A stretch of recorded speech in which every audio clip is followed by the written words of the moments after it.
بسم اللہ الرحمن الرحیم۔ دنیا میں زنا کی ابتدا کس طرح ہوئی؟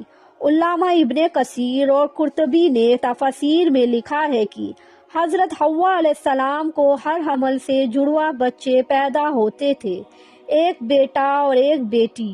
یہ دونوں سگے بھائی بہن ہوتے تھے، جبکہ پہلے حمل سے پیدا ہونے والا بیٹا دوسرے حمل سے پیدا ہونے والی بیٹی سے شادی کر سکتا تھا۔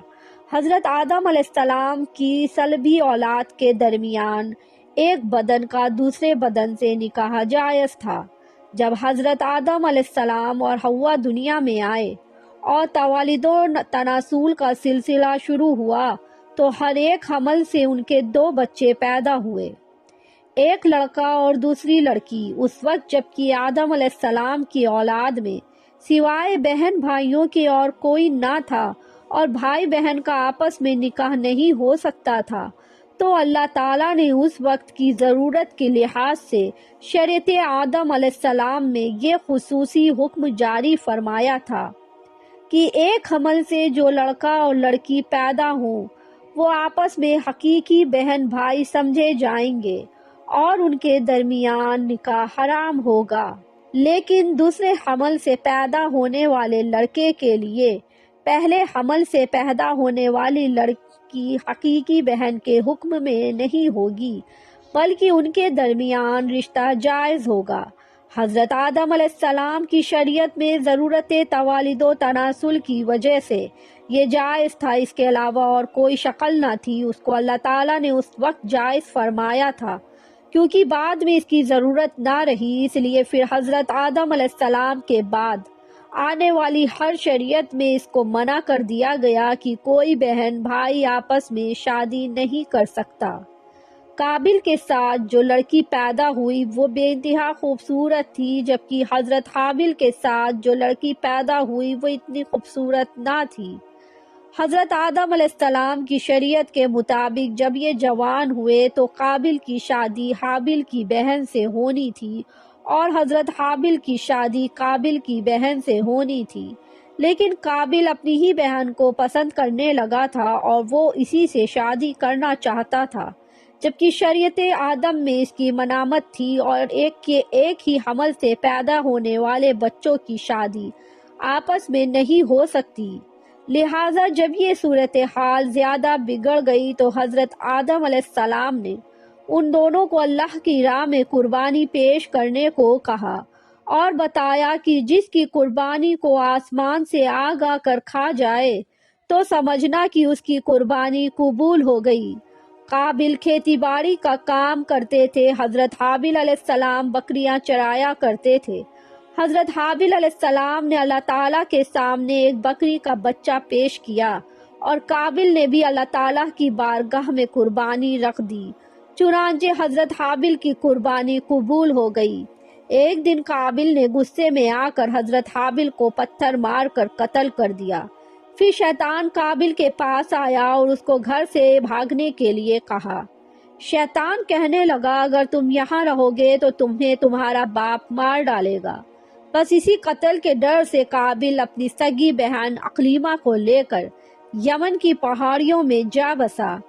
اصل میں شیطان کو یہ ڈر تھا کہ کہیں قابل توبہ کر کے حضرت آدم کا تابعدار بیٹا نہ بن جائے۔ پہاڑیوں میں جا کر نسل قابل خوب بڑھنے لگی اور وہاں ان کی کثیر اولاد ہوئی۔ قابل اور اس کی اولاد نے ہی سب سے پہلے آتش پرستی اور پھر شیطان کے بہکاوے میں آ کر بت پرستی شروع کر دی۔ دنیا میں قتل و غارت، حسد و فساد اور بت پرستی کی بنیاد قابل ہی نے رکھی۔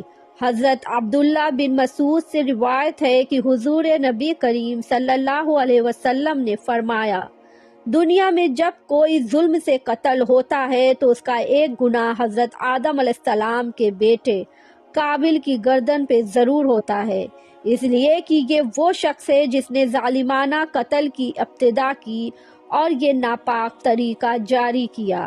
اس دن کے بعد حضرت آدم علیہ السلام مسلسل پریشان رہنے لگے۔ حضرت آدم علیہ السلام اللہ تعالیٰ کی بارگاہ میں دعا کیا کرتے تھے، یا اللہ تعالیٰ مجھے نیک اولاد عطا فرما، اللہ تعالیٰ نے حضرت آدم علیہ السلام کی دعا قبول فرماتے ہوئے حضرت آدم کو ایک لڑکا عطا فرمایا جس کا نام حضرت شیش علیہ السلام تھا۔ حضرت شیش علیہ السلام جوان ہوئے تو حضرت آدم علیہ السلام نے اپنا جانشین حضرت شیش علیہ السلام کو مقرر کر دیا۔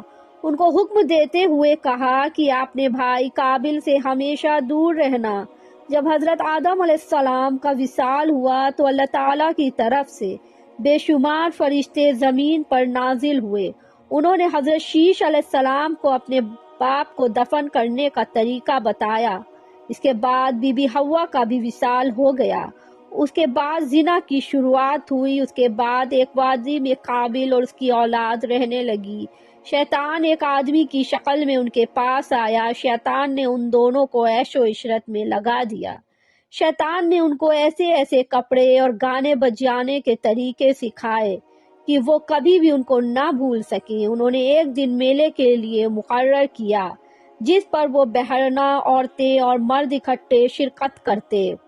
اس میلے پر طرح طرح کے گانے اور موسیقی کی آوازیں آتی تھیں۔ اس طرح جو شخص مومن تھا اس کو بھی یہ آوازیں سنائی دیتی تھیں۔ ایک دن ایک مومن کے دل میں خیال آیا کہ میں یہ سب کچھ قریب سے دیکھنا چاہتا ہوں۔ ایک دن وہ مومن اپنے ساتھیوں سے چوری سے وہاں سے نکلا اور قابل کے لوگوں کے پاس آ گیا۔ اس نے دیکھا کہ قابل کی اولاد بے حیائی اور فضول کاموں میں لگی ہوئی تھی۔ اس شخص نے وہاں جا کر دیکھا تو وہ عورتیں بہت ہی خوبصورت اور حسین تھیں۔ اس حوالے سے روایت میں آتا ہے کہ حضرت شیش اور ان کے ساتھی بہت ہی حسین و جمیل نوجوان تھے۔ ان کی نسبت ان کی عورتیں زیادہ پیاری نہ تھیں۔ قابل کی اولاد میں لڑکیاں تو بہت ہی پیاری تھی لیکن ان کی نسبت مرد زیادہ حسین و جمیل نہ تھے۔ وہ شخص قابل کی اولاد عورتوں سے بہت سی متاثر ہوا۔ اس کے بعد وہ واپس آ گیا۔ اس نے مومنین کو بھی ان عورتوں کے بارے میں بتایا۔ ان میں سے جو کمزور ایمان والے تھے وہ قابل کی اولاد کی طرف ہجرت کرنے لگ گئے۔ کافی حد تک مومن لوگ بھی قابل کے فتنے میں داخل ہوتے گئے اور فضول کاموں میں شامل ہوتے جا رہے تھے۔ اس طرح وہ ایک دوسروں کی طرف مائل ہوتے گئے جہاں سے زنا جیسے کبیرہ گناہ نے جنم لیا۔ روایت میں آتا ہے کہ حضرت شیش علیہ السلام کے ساتھ رہنے والے ساتھیوں کی تعداد بہت ہی کم رہ گئی تھی، جبکہ قابل کا گروہ کافی مضبوط اور طاقتور ہو چکا تھا۔ وہ حضرت شیش اور ان کے ساتھیوں کو تنگ کرتے رہتے تھے، ان کو طرح طرح کی تکلیفیں دیا کرتے تھے۔ حضرت آدم نے وفات کے وقت حضرت شیش کو نصیحت کی تھی کہ اے میرے جانشین، میرے بعد تقوی اختیار کرنا اور اپنی نسل کو قابل سے پاک رکھنا۔ ایسا ہی ہوا۔ حضرت شیش نے شادی سے انکار کیا، جس پر قابل کے بیٹے حضرت شیش کی اولاد میں سے لڑکی کو اٹھا کر لے گئے، جس پر حضرت شیش نے اللہ کے حکم سے قابل کے لشکر پر حملہ کیا اور ان کو تہس نہس کر کے لڑکی کو آزاد کروا لیا۔ مسلمان، یہودی اور عیسائی اس بات پر متفق ہیں کہ اس وقت دنیا میں جتنے بھی لوگ موجود ہیں وہ نسل شیش علیہ السلام سے ہیں، کیونکہ حابل 20 سال کی عمر میں شہید کر دیے گئے اور ان کا کوئی جانشین نہ تھا۔ قابل اور ان کی اولاد شیطان کی پیروکار بنی جس کو طوفان نے نوح نے غرق کر دیا۔ اس لیے نسل انسانی صرف اور صرف حضرت آدم کے تیسرے بیٹے حضرت شیش علیہ السلام سے ہے۔ اگر دیکھا جائے تو زنا اس وقت ہی شروع ہو گیا جب قابل اپنی بہن اقلیمہ کو لے کر وہاں سے بھاگ گیا تھا۔ اس نے اپنی بہن کے ساتھ ہی اپنی اولاد کو جنم دیا۔ پیارو دوستو، امید کرتی ہوں کہ آپ کو ویڈیو پسند آئی ہوگی۔ مزید ویڈیو پر بنے رہنے کے لیے قصے کہانی چینل کو سبسکرائب کریں اور ویڈیو کو لائک کریں۔ انشاءاللہ اگلی ویڈیو کے ساتھ جلدی حاضر ہوئیں گے۔ اللہ حافظ۔